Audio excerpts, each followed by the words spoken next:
Right, some good royal news. The Princess of Wales is back to work. Yes, Her Royal Highness held an early years meeting behind closed doors at Windsor Castle yesterday afternoon. We don't have any pictures of this, of course, but it was the first meeting that has been noted in the court circular since the Princess began her cancer treatment earlier this year.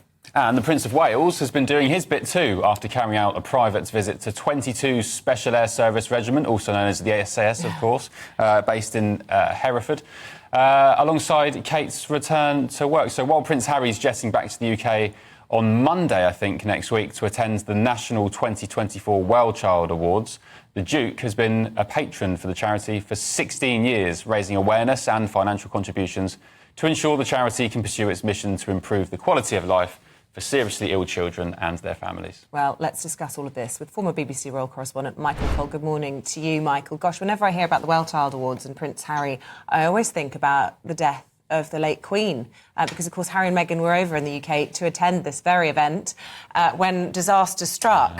But let's focus on the good news before we delve into Harry, shall we? And the news that Princess of Wales, albeit behind closed doors, is back chairing meetings, doing what she cares so very deeply about, which is early years.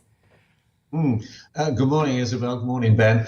Good news indeed. A slow, but we hope steady and sure recovery. It was last December that the Princess did anything like this. As you say, it was a low-key meeting with members of her own staff and a representative from the Centre for Early Learning, Early Childhood. She is committed. She's vowed to support this charity throughout her life. It's her project in many ways, and she's doing that. So another good sign, she probably will be at the Remembrance Sunday ceremonial at the Cenotaph in November, and we can look out for hearing about and perhaps even seeing other small events, because the palace said that it would be a slow return, light duties, if you will, but she's back, and after that wonderful video last week, it's something to be applauded, and she goes with our best wishes, of course.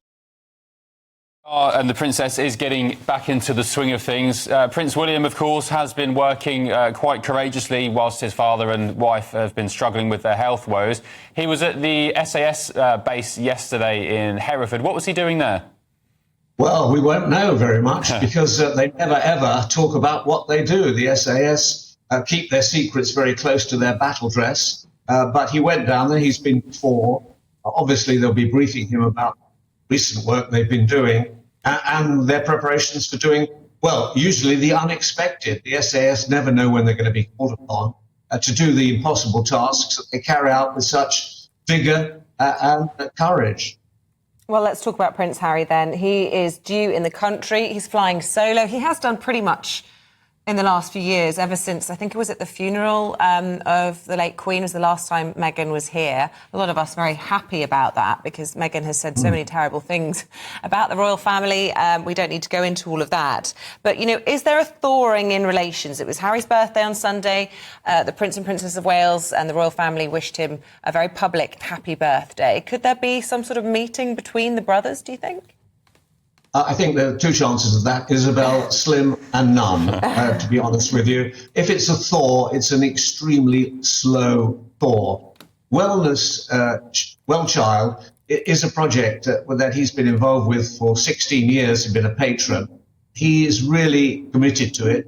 He loves it, and they love him. He always gets a great reception when he comes over for the awards. In fact, in 2019, at the awards ceremony, just after their son, Prince Archie, had been born, he broke down, he really broke down emotionally at the struggles of children with very, very trying and difficult conditions, and how resilient they are and how wonderful the people are who support them. So he'll be over for that. Question is, where will he stay? Last time he was here, he stayed at a hotel, even though he was offered the freedom of Buckingham Palace if he wished to stay there. His king said, you know, stay at my place, old boy. But he didn't. And I think the chances of him meeting again with the Prince and Princess of Wales are, I would say, virtually non-existent. And Michael, not sure if you know the details on this, but Vanity Fair have a story out overnight saying, and in actual fact, I'm not sure how much of a scoop it is, because it's basically saying that the King Charles, called Harry on his 40th birthday. I mean, father calls son on his birthday. Who would have guessed? But any idea if that's true? Well, it was said at the time that he would call, 8 hours difference between California and here, and that the king would call him in our afternoon, their early morning around breakfast time. It was never confirmed. Normally, I think, on these occasions, Buckingham Palace would confirm if there had been a video call, rather like one we're having now. But of course, the king would have been rather wary of that, because the last time there was a video call and the children, Archie and Lilibet, were involved in it, and that was leaked the next day, presumably by Prince Harry's PR people, that there had been this meeting by whatever means, Scoop, Zoom or Skype, whatever it was. So if it did happen, it would be interesting, and it would show a renewal of trust, or perhaps new conditions for when these calls are made. Just finally, there's been a serialisation of James Middleton's book in a number of the papers, talking about his dog largely, and how his dog really saved him from suicide. And I've been following it with interest because, unlike Harry, and his book Spare, he hasn't been critical of the royal family, but he has lifted the lid in a way that Harry did as well into a lot of what's gone on behind closed doors, particularly inside the Middleton family, but also anecdotes about experiences meeting the Queen and the current King now as well. What do you make of his book and the comments that he's been making? Well, as you say, it is mainly about the dog and the struggles he's had. And actually, it does tell you how much, what a great deal of trouble, I mean, real problems the Middletons, Michael and Carol, have had. Of course, their two daughters have been brilliantly launched onto the world, but their son has struggled, and he's been very candid in this book of his. But he hasn't said anything that's indiscreet. He hasn't revealed any damaging secrets about anything, or he's been very sparing with his comments. Obviously, he's very proud of his sisters, and I'm sure they're very proud of him.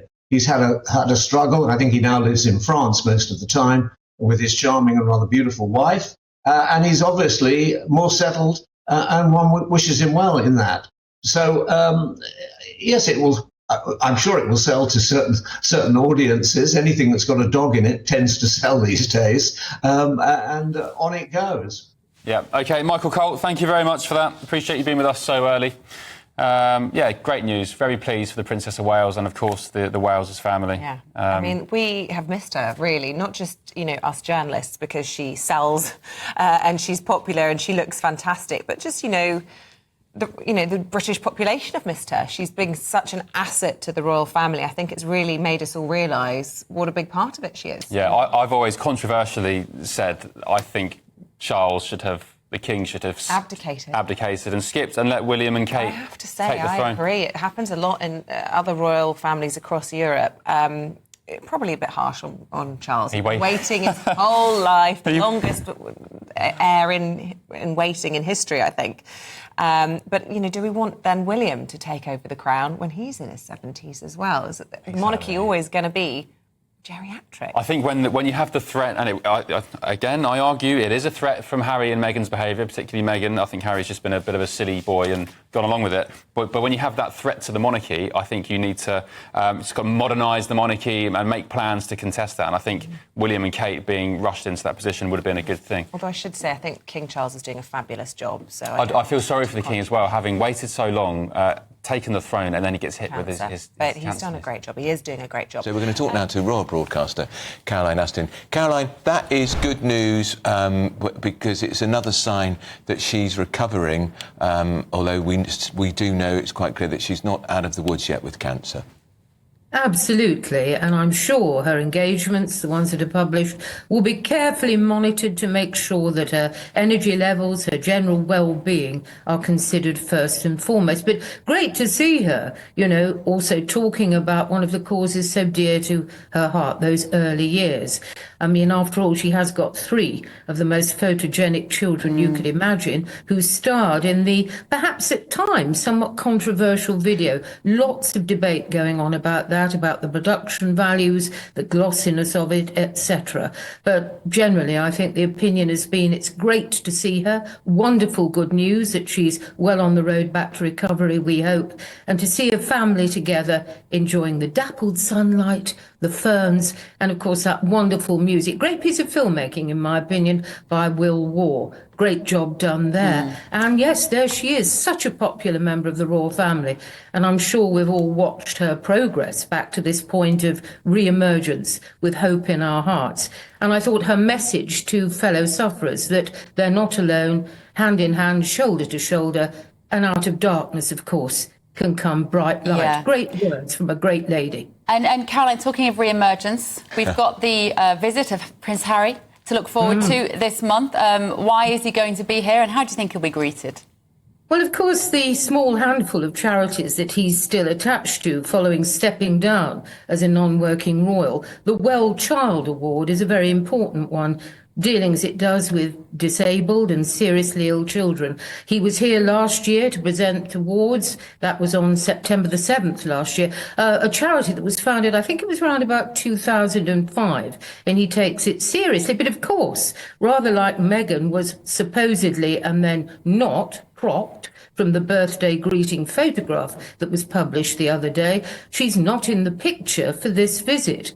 And in fact, are we surprised by that? Probably not. I'm sure every body language expert in the land will be watching the prince's demeanour, his expression, every gesture and twitch to see what they can read into it. But we've moved on, haven't we, from the days of being joined at the hip, these two, and we move into a future where there's a divergence of pathways. Watch that space. OK, thank you, Caroline. Brilliant as always. Caroline Aston there, royal broadcaster.